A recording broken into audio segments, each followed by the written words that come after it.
அனைவருக்கும் அன்பான வணக்கங்கள். இது ஆதி தமிழச்சி யூடியூப் சேனல். நான் உங்கள் ஆதி தமிழச்சி. சப்த கன்னிகள் 7 பேரில் 5வது கன்னிதான் இந்த வாராகி அம்மன். பஞ்சமி தாய் அம்பிகையிடம் இருந்து தோன்றிய நித்திய கன்னிகள்தான் சப்த கன்னியர்கள். சப்த கன்னியர் என்னும் பிராமி, மகேஸ்வரி, வைஷ்ணவி, கௌமாரி, வாராகி, இந்திராணி மற்றும் சாமுண்டி இவர்களில் பெரிதும் மாறுபட்டவள் இந்த வாராகி அம்மன் தான். மனித உடலும் வராகி பன்றி முகமும் கொண்டவள். கோபத்தின் உச்சம் தொடும் இந்த வராகி தேவியை இல்லம்தோறும் தினம்தோறும் வழிபாடு செய்ய உங்கள் வாழ்க்கையில் இருக்கக்கூடிய குழப்பங்கள் நிச்சயமாக தீரும்.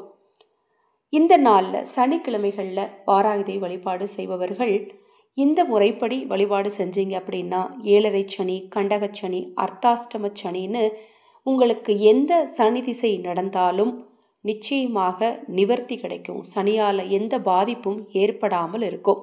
சனிக்கிழமை இரவு வரக்கூடிய சனிகோரை நேரத்தில் இந்த பரிகாரத்தை செய்யணும். தீராத மனவேதனையில் இருப்பவர்கள், ஏனிந்த போராட்டமான வாழ்க்கை என்ற எண்ணத்தில் வாழ்பவர்கள், சனிக்கிழமை வரக்கூடிய சனிகோரை நேரமான இரவு 8 to 9 இப்படி ஒரு பரிகாரத்தை செஞ்சு பாருங்க. உங்கள் வாழ்க்கையில் இருக்கக்கூடிய கஷ்டங்கள் நிச்சயமாக தீரும். இந்த நாளில் பச்சரிசி மாவை எடுத்து அந்த பச்சரிசி மாவை ஒரு தட்டில் பரப்பிக்கோங்க அல்லது ஒரு கிண்ணத்தில் எடுத்து வச்சுக்கோங்க.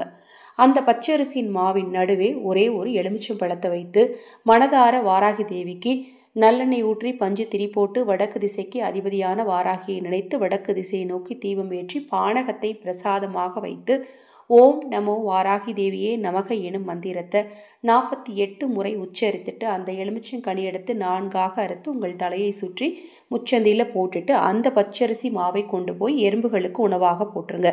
இன்று சனிகோரை நேரத்தில் இந்த பரிகாரத்தை செய்கிறதுனால உங்கள் வாழ்க்கையில் இருக்கக்கூடிய துன்பங்கள் எல்லாமே நிச்சயமாக தீரும். இப்போ நான் சொன்ன இந்த பரிகாரத்தில் உங்களுக்கு ஏதாவது சந்தேகம் இருந்ததுன்னா 9344692042 இந்த வாட்ஸ்அப் எண்ணுக்கு தொடர்பு கொண்டு கேளுங்க. தெளிவான விளக்கம் கொடுக்கிறேன். இது போன்ற எண்ணற்ற ஆன்மீக தகவல்களை தெரிந்து கொள்ள நமது சேனலை சப்ஸ்கிரைப் பண்ணிக்கோங்க. பக்கத்தில் இருக்கிற பெல் பட்டனை மறக்காமல் கிளிக் பண்ணிக்கோங்க.